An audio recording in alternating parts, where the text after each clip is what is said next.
55% of Americans have no access to a workplace retirement plan. No 401k, no pension, nothing. And I'm one of them. I don't have a 401k. I don't have a pension. I don't have an employer matching contributions. I don't have any of that. And I used to think that that meant that retirement wasn't an option for me until I sat down and I built my own plan. Not a financial advisor's plan, but my plan based on my current circumstances and everything that I'm building.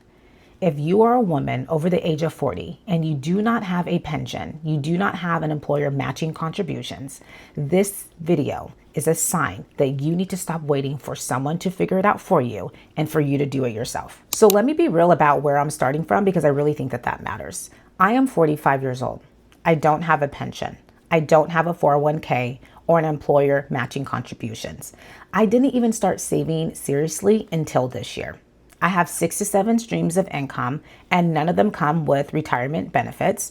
And for years, I thought that retirement planning was literally only for people with corporate jobs. And clearly I was wrong.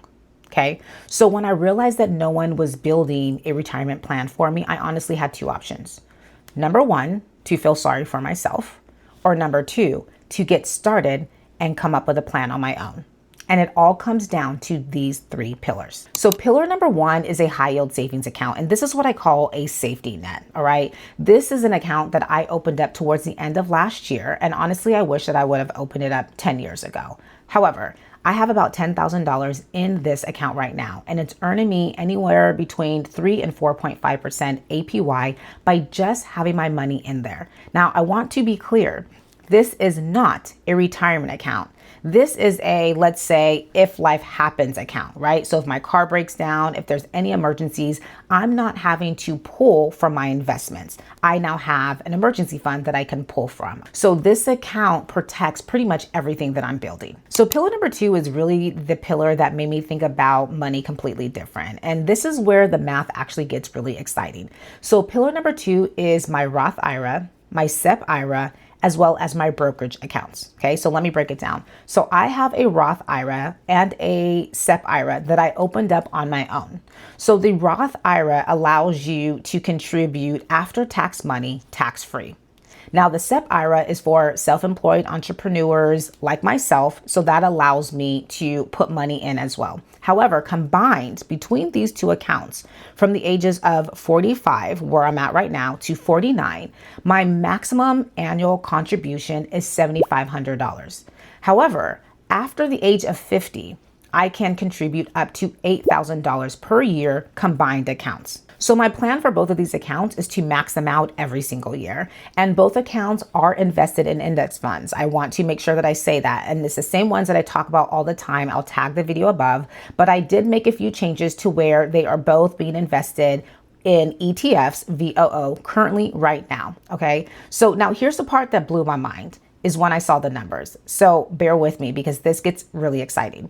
Now, if I max out my contributions from 45 to 49 at $7,500 a year, and then at $8,000 when I turn 50, the market averages, let's say around 8% over the next 20 years, I'm going to have roughly $385,000 by the time I'm 65. Now, let's say that we're looking at the market average at about 10%, okay? That number jumps to $490,000. And here's the part that blew my mind. That means that the contribution that I put in out of my own pocket was only $157,500. So that means that compound interest did the work, okay? It did over $230,000 to $330,000 of the work for me. But here's the thing that I think most people don't understand, and maybe I didn't explain in some of my other videos. That $490,000 is just my tax advantage account. It is just my tax advantage account, my SEP and my Roth IRA that is currently in Vanguard, okay? That is the floor. That is not the ceiling. I also have a brokerage account with SoFi. And here's where it gets really exciting. This is where I invest extra money every single month. And my brokerage account has no contribution limits over at SoFi. And that's the part that most people don't understand, because now you have your retirement account, you can cap that, but now you have a brokerage account with SoFi where there's no contribution limit. So whatever I can put in, I put in. There's going to be some months where I put in a couple $100. There's going to be some months where I'm going to be putting $1,000 plus. There's going to be some months where I put in multiple tens of thousands of dollars. So this is the thing that gets exciting, is that the advantage of being an entrepreneur is that my income isn't capped. So my investing doesn't have to be either. And I think that's the part where most people who maybe work a 9 to 5 that's trying to give me advice, they're not understanding that I'm not capped to a certain amount. And that's where I kind of have trust and faith and belief in myself, knowing that I know my income. Some months I can make 25K, some months I can make 15, some months I can make 8 or 5.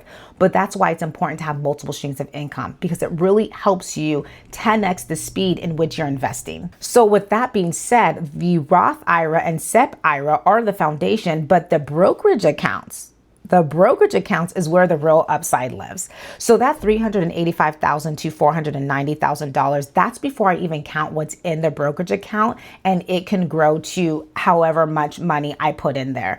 That's not a pension that did that. That's not an employer that did that. That is what I did. Now, pillar number 3.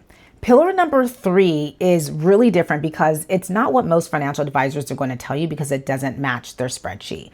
Pillar number 3 for me is multiple income streams, and it is the engine that funds everything. So like I mentioned before, I have 6 to 7 streams of income: digital products, affiliate marketing, brand collaborations, content monetization, coaching, market research, and sometimes consulting. Now, none of those require me to clock in at 9 o'clock. All of those are either passive income or active income streams, okay? Now, the money from these streams is what funds my high yield savings account, my Roth IRA, my SEP IRA, as well as my brokerage account. Now, most retirement assumes, so like if you work a 9 to 5 and you have a 401k, which is great, there's nothing wrong with working a 9 to 5, so don't take this the wrong way.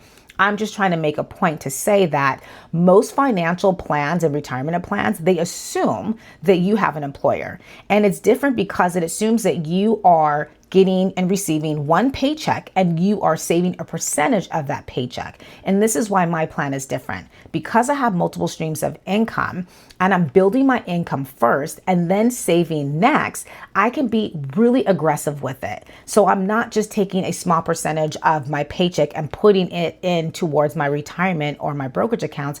I can put big chunks of money, like tens of thousands of dollars at once, or a couple $1,000s here and there. And it could average and vary month to month. I have automation going on right now. So I have my bare minimum that is going to be invested in my retirement every single month and in my brokerage. It's happening right now. It's been going on for the past 6+ months. However, I can always throw extra money, especially in my brokerage account. Once my retirement account is maxed at the $7,500, I can put as much money in there. And I think that's the blessing of having multiple income streams. Even if you have a 9 to 5 right now and your employer is matching the contributions, you can still take the money that you're making from your side hustle and throw that extra money into a brokerage account. And that's how you really can aggressively build your retirement plan. All in all, I want you to understand that you cannot save what you don't make. So if you are not making that extra money, you can't put that money to work for you. So let me put this entire plan together so that you can clearly see the full picture. My high yield savings account protects me from emergencies. My Roth and my SEP IRA, they grow my wealth for the next 20 years, potentially turning $157,500, what I contribute, to $385,000 to $490,000, okay? But that's not the ceiling, remember. Now my brokerage account, that adds even more on top of my contribution limits. And that's the beauty. And that's really what I'm banking on. It's not just my retirement account. It's really my brokerage account that I'm going to be really aggressive with for the next 20 years. Okay. And I'm doing all of that with my 7 income streams. My 7 income streams is what's funding it all. There's no pension needed. There's no employer needed. There's no permission needed. Literally, this is the plan that I set for myself. Now, is it traditional? Of course not. Is it guaranteed? Well, nothing is, right? But I rather bet on myself than rely on someone else to take care of me. And that's how I've always been. And that's why I became an entrepreneur at the age of 21. Did I make mistakes? Of course. Am I trying to make up for it now? Yes. Now I know some people are going to watch this and they're going to say, this is not a real retirement plan. I get it. It's not textbook. But let's be honest with ourselves. The textbook was literally written for people with 401ks and pensions, and that's not me.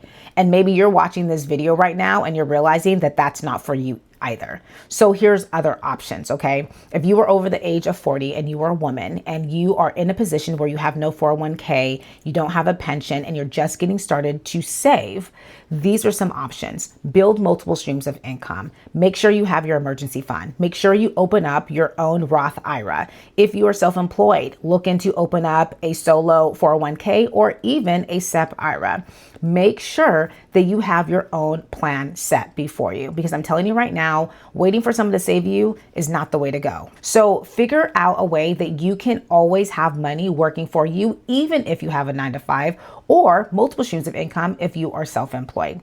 Now, I want to ask you this. I'm choosing to build on my own. How are you choosing? What has the road been like for you? Are you starting over? Drop it in the comments. I want us to share, because I really believe that we can all learn from one another. A lot of the individuals who have been sharing over the past few days, thank you so much for pouring into me. Thank you so much for your inspiration, the advice, the tips, the positivity. I see you and I appreciate you, and I welcome you to my community. If you are new to my channel, I just want to take this time to welcome you. My name is Dupe Alaru, and this was your Daily Dose with Dupe. I hope you enjoyed it. If you did, feel free to subscribe and come back for more. We're just getting started. And I want to hear from each and every one of you. Thank you so much again, and I'll see you next time. Until then, have a beautiful and blessed day.